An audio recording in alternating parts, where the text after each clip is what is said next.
भक्तଙ୍କ शत्रु जयदेव व्यक्तिगत नुहे राजनीतिक शत्रु बा राजनीतिक प्रतिद्वंदी बा राजनीतिक विरोधी दल एक किंतु मतभेद एवं विरोध ये कथा आरंभ जारी रही कहीं जदि देखिए 2014 जितेबाला जयदेव जेना द्वितीय थर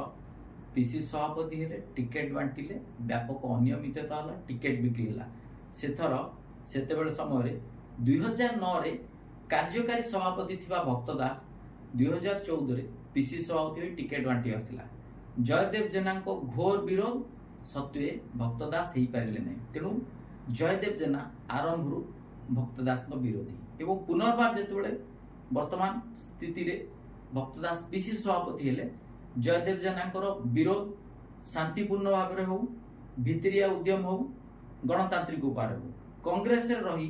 कांग्रेस को भक्त दास से विरोध करी विभिन्न उपाय सूक्ष्म भाव में से राज्यसभा निर्वाचन हो एवं निजर बा निज पुअर राजनीतिक भविष्य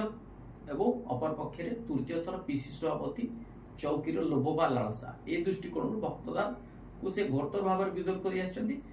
गोटे समय किछि समय निरंजन जयदेव विरोधी होते जेहेतु निरंजन पट्टनायक जयदेव जेना को राजनीति को आनी द्वितीयतः केउझरिया तेणु से विरोधटा लंबा समय धरी जारी रही ना लंबा समय धरी तिष्ठे ना तेणु एकाठी उभयंकर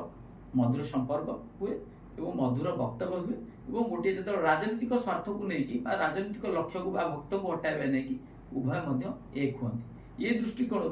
भक्त दास जेबे पीसी सभापति हेलेनी से दिन ठारू पीसीसी चौकी हटाइबा बदनाम करिबारे निश्चित भाव में केउठी ना केउठी गोटे हाथ प्रच्छन्न हाथ रोची जयदेव जेना एक कथा को भक्त दास अंतत पक्षे जानी रखिबा दरकार कारण भक्त दास जड़े चालाक चतुर और जातीय स्तर खबर ठारू आरंभ करी गणमाध्यम